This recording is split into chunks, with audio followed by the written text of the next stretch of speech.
अक्सर हम जब भी कभी स्मार्ट शब्द सुनते हैं ना, तो हमारे दिमाग में सबसे पहले थॉट जो आता है ना, वो ये है कि स्मार्ट होने का मतलब है सुंदर होना, बाहर जॉब करना, ये सारी चीज़ें। लेकिन हकीकत जो है ना, इससे बहुत अलग होती है। स्मार्ट होने का मतलब मैं आप लोगों को बताती हूँ कि एक हाउसवाइफ है, वो साधारण हाउसवाइफ है जैसे कि सब होती हैं, लेकिन वो घर को बहुत अच्छे से मैनेज करती है, साफ सफाई के साथ में पूरे परिवार का ख्याल रखती है, हर चीज़ टाइम टेबल पे मैनेज करके रखती है, घर बाहर के सारे काम अच्छे से मैनेज कर सकती है। उसको बोलते हैं स्मार्ट। स्मार्ट होने का मतलब नहीं है सुंदर होना। कई बार इन चीज़ों को सुन सुन के ना हमारे दिमाग में ये चीज़ आ जाती है कि यार मैं तो स्मार्ट ही नहीं हूँ, मैं तो सुंदर ही नहीं हूँ, मैं तो ये काम कर ही नहीं सकती, मैं सिर्फ एक हाउस वाइफ हूँ। जब कभी आप ये हाउस वाइफ शब्द को स्पेशली लेना लगोगे ना कि स्पेशल, हाउस वाइफ कभी भी नॉर्मल नहीं होती है। सबसे पहली बात तो आप ये सोच लो, क्योंकि हाउस वाइफ हमेशा से ही स्पेशल है। कभी सोचा है आपने कि हाउस वाइफ अगर एक दिन के लिए छुट्टी ले ले तो घर की क्या हालत हो जाती है? कभी सोचा है आपकी तबीयत खराब हो जाए या फिर आप कहीं बाहर चले जाओ 2-3 दिन के लिए तो आपके घर की क्या हालत होती है? आपके घर को साफ सफाई से लेकर के आपके बच्चे, आपके परिवार वाले, उनको टाइम टेबल पे खाना, साफ सफाई, कपड़े, हर चीज़ नहीं मिल पाएगी जैसे आप करते हो। क्योंकि ना आपने सारी जिम्मेदारी अपने ऊपर लेके रखी है और उस जिम्मेदारी की वजह से वो घर वाले इस तरह से डिपेंड है आपके ऊपर कि सारे काम आपके ऊपर छोड़ रखे हैं, हर चीज़, चाहे आपकी तबीयत खराब हो या ना हो।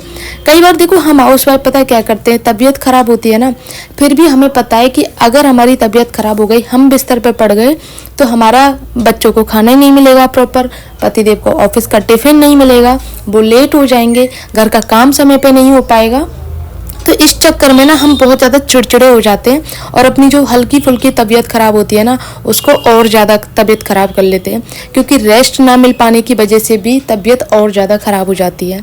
तो कुछ चीज़ें हैं जो मैं आप लोगों को आज के ब्लॉग में बताने वाली हूँ। अगर वीडियो पसंद आए तो प्लीज़ वीडियो को लाइक कर देना।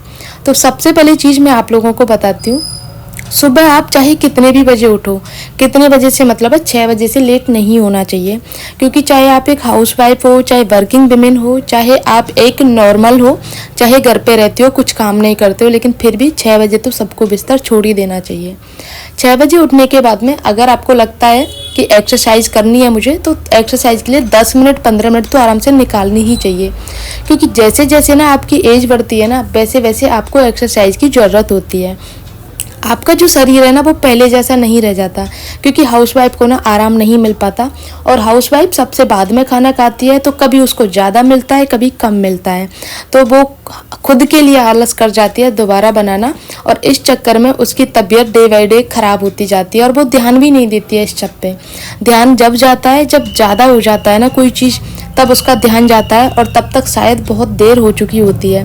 और घर वालों को भी ना, चाहे आप कितना भी कर लो किसी के लिए, लेकिन एक दिन आपकी तबीयत खराब हो जाती है, एक दिन अगर आप बिस्तर पे पड़ जाते हो ना, तो आपको ये एहसास करा दिया जाएगा कि हम आपको बैठ के खिला रहे हैं। चाहे आप पूरे साल 3 साल के 365 दिन उनको बना के खिलाओ, करके काम करो टाइम पे, हर चीज़ उनको टाइम पे दे के रखो, लेकिन एक दिन अगर आप थोड़ा सा भी लेट हो जाओ या एक दिन आपका काम थोड़ा सा बिखर जाए, तो आपको सुनाने से पहले एक पल भी नहीं सोचते हैं। तो ये होती है हकीकत। तो इसीलिए सबसे पहले अपनी हेल्थ सबसे ऊपर रखो। अगर आपकी हेल्थ अच्छी है ना, तो सब अच्छे हैं, पूरा परिवार अच्छा है, आपके पति, आपके बच्चे, आपके ससुराल वाले सब बढ़िया हैं, क्योंकि आपकी हेल्थ अच्छी है तो सबको आप समय पर दे पाओगे चीज़ें। और आपकी अगर हेल्थ अच्छी नहीं है, काम तो आपको फिर भी करना पड़ेगा। ऐसा नहीं है कि आपकी तबीयत ठीक नहीं है आपको बिस्तर मिल जाए, नहीं, बिस्तर तो हाउसवाइफ को मिलता ही नहीं है। तो इसीलिए अपनी जितना हो सके अपनी हेल्थ का ध्यान रखो, वो सबसे ऊपर आनी चाहिए। नंबर 2 बात करते हैं। सुबह आप उठते हो, उठने के साथ में मोबाइल देखने की जगह अगर आप थोड़ी देर एक्सरसाइज करो या फिर घर में ही वॉक कर लो थोड़ा सा, और अगर हो सके तो आप थोड़ा सा मॉर्निंग वॉक पे निकल जाओ, जैसे पार्क हो आपके आसपास, वो सारी चीज़ें। क्योंकि ना छोटी छोटी चीज़ें आप अपनी लाइफ में बदलोगे ना, तो आपकी लाइफ आसान होगी और स्मूथली चलेगी। और आपके अंदर जो चिड़चिड़ापन है, डिप्रेशन है, नेगेटिविटी है, वो दूर हो जाएगी। घूम के आने के बाद में आराम से नहा धो के पूजा करो और पूजा करके थोड़ी देर ठाकुर जी का नाम लो, क्योंकि हमारे जीवन में जो भी कुछ होता है ना वो सब ठाकुर जी की देन है। सुख दुख, आराम, परेशानियां, सब कुछ वो हमारे कर्मों से मिलता है। लेकिन अगर आप 5 मिनट के लिए ठाकुर जी का नाम निकालोगे ना अपने मुँह से, तो वो आपको कहीं ना कहीं पॉजिटिविटी ही देगा।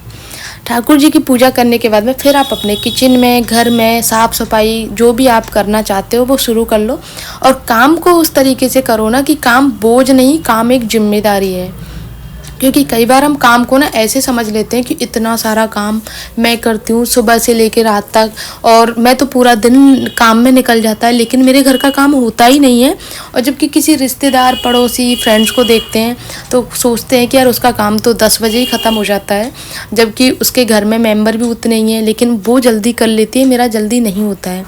तो सबसे पहली बात तो मैं आप लोगों को बता दूँ, हर किसी के घर का रूटीन अलग होता है। कोई नाश्ता करता है, कोई नहीं करता है।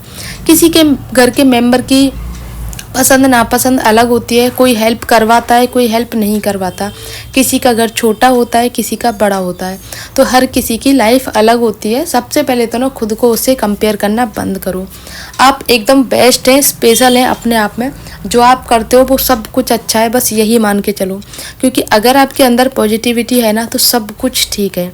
दूसरे की नकल करके, दूसरे की होड़ करके कभी कुछ भी हासिल नहीं होता है। सब कुछ आप अपने हिसाब से करो, समय पे करके दो। तो 2-4 दिन में जो आपके घर वाले भी थोड़ा सा ऐसे रहते हैं, चिड़चिड़े रहते हैं, या फिर थोड़ा सा माहौल नेगेटिविटी का रहता है, तो वो भी ऑटोमेटिक ठीक हो जाएगा अगर आप सारी चीज़ें समय पे करोगे। काम करने की रही बात, तो हाउसवाइफ है, देखो काम तो घर में सबको करना ही पड़ता है। लेकिन अगर जब भी कभी आपको ऐसा लगे कि तबीयत ठीक नहीं है या फिर कुछ ऐसा फील हो रहा है, थोड़ी हेल्प की ज़रूरत है, तो अगर आपके घर में कुछ मेंबर ऐसे हैं जो आपकी हेल्प करवा सकते हैं, अच्छे खासे हैं, तो आप उनकी हेल्प ले सकते हो। ये ना सोचें कि मैं इनसे हेल्प लूँगी तो ये क्या सोचेंगे। सोचने का टाइम नहीं रहता है, क्योंकि आपने ना इनकी आदतें खुद बिगाड़ी हुई हैं। अगर आप छोटे छोटे कामों के लिए इनको बोल दें, जैसे कपड़ों की तह बनाना हो गया, छोटे जूते चप्पलें एक साइड में लगाना हो गया, और भी छोटे छोटे बहुत सारे काम होते हैं जो आप उनकी हेल्प ले सकते हो। इसमें ना उनको शायद 1-2 दिन बुरा लगेगा, लेकिन 2-3 दिन के बाद में अगर आप उनसे डेली डेली ये चीज़ें करोगे ना, तो वो खुद से करने शुरू करेंगे। और उससे आपको हेल्प भी मिलेगी, और हेल्प के साथ साथ आपका माइंड भी पॉजिटिव रहेगा कि हाँ, मुझे थोड़ी बहुत हेल्प मिलती है। नंबर 3 और सबसे इम्पोर्टेंट बात, कि आप ना अपने घर को उस तरीके से ऑर्गेनाइज करके रखो, उस तरीके से मैनेज करके रखो कि आपको ना एकदम से इतना ज़्यादा काम का लोड लेने की ज़रूरत ही ना हो। अगर आपके घर अचानक से मेहमान आ जाएं तो आपको ना इतना ज़्यादा भागम भाग करने की ज़रूरत ही ना हो कि ये सारा सामान इधर पड़ा है, सोफ़ा ऐसे पड़ा है, ये कमरा गंदा है, किचन गंदा है, क्या क्या करूं। और आपको अचानक से पता चले कि अगले आधे घंटे में गेस्ट आने वाले हैं, खाने की तैयारी भी करनी है, नाश्ते की तैयारी करनी है, घर को साफ़ भी करना है। तो आपको इन सब चीज़ों से बचने के लिए ना आपको अपने घर को हमेशा साफ़ सुथरा रखना चाहिए।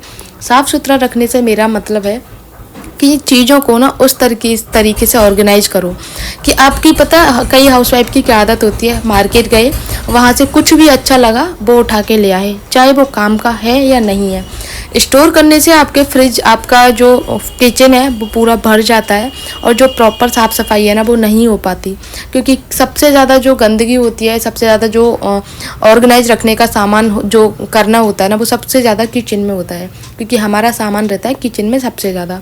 उसको proper time to time check करना, मसालों को चेक करना, साफ़ सफाई रखना, क्योंकि बारिश का मौसम आते ही कीड़े वगैरह लगने का भी डर रहता है। वो सारी चीज़ें सेट करने में एक हाउसवाइफ को ना पूरा टाइम चाहिए होता है। लेकिन अगर आप 10 मिनट 15 मिनट घर के कामों के अलावा, किचन के कामों के अलावा ये 10-15 मिनट एक ही अलमारी के लिए भी देंगे ना, कि आज ये अलमारी साफ़ कर लेती हूँ, कल ये अलमारी साफ़ कर लेती हूँ, तो उससे ना आपको एकदम से ज़्यादा बोझ लेने की ज़रूरत भी नहीं होती है, और आपका काम भी हो जाता है। मैं हमेशा ऐसे ही करती हूँ, कभी भी ना एक साथ किचन खाली नहीं करती हूँ, ना ही रूम खाली करती हूँ। हमेशा दिवाली पे मेरे रूम की सफाई, मतलब लगता नहीं है कि दिवाली पे करने की ज़रूरत है, लेकिन दिवाली एक ऐसा त्यौहार होता है कि हर चीज़ को साफ़ सुथरा रखना होता है, चाहे कितना भी साफ़ क्यों ना हो। क्योंकि मैं ना हमेशा 2 दिन में 3 दिन में हर चीज़ को साफ़ करते रहती हूँ। चाहे अलमारियाँ हो, चाहे बेड का बॉक्स हो, चाहे मेरी कुछ भी हो, पूरा घर हो, किचन हो। किचन का ये रहता है मेरा हफ्ते में मैं 1 दिन किचन को 2 अलमारी 1 अलमारी खाली कर लेती हूँ और उसको साफ़ कर लेती हूँ।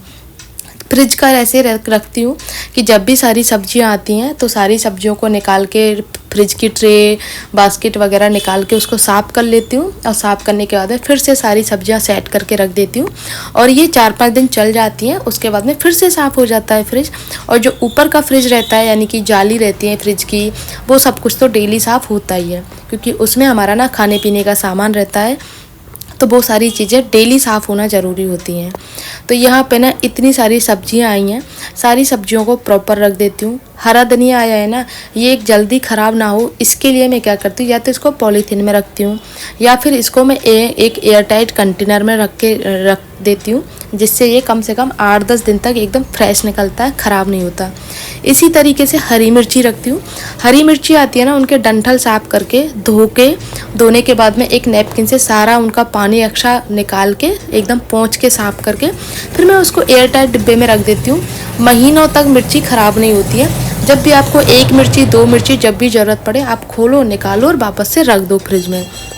तो ये सारी सब्जियों रखने की जो ट्रिक होती है, जैसे भिंडी वगैरह अगर आप खुली रखोगी तो एकदम मुरझाई सी हो जाएंगी, अगर आप पॉलीथीन में रखोगे तो एकदम फ्रेश निकलती हैं 2-3 दिन तक सब्जियाँ। तो इसीलिए मैं सारी सब्जियों को ना हमेशा पॉलीथीन में रखती हूँ और सेफ़ निकलती हैं। तो मैं आप लोगों को ना अपना रूटीन बता देती हूँ। सुबह उठ के नहा धो के 6 बजे पौने 6 बजे ही उठती हूँ, नहा धो के पूजा करने जाती हूँ। उसके बाद में साफ़ सफाई करना और फिर पतिदेव और बच्चे पूजा करने जाते हैं तो मैं पीछे से साफ़ सफाई, नाश्ते की तैयारी, खाने की तैयारी कर लेती हूँ, क्योंकि 1 से 1.5 घंटा उनको पूजा करने में लगता है।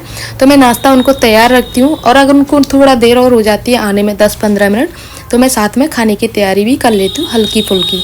तो यहाँ पे अब मेरा काम पूरा हो गया है।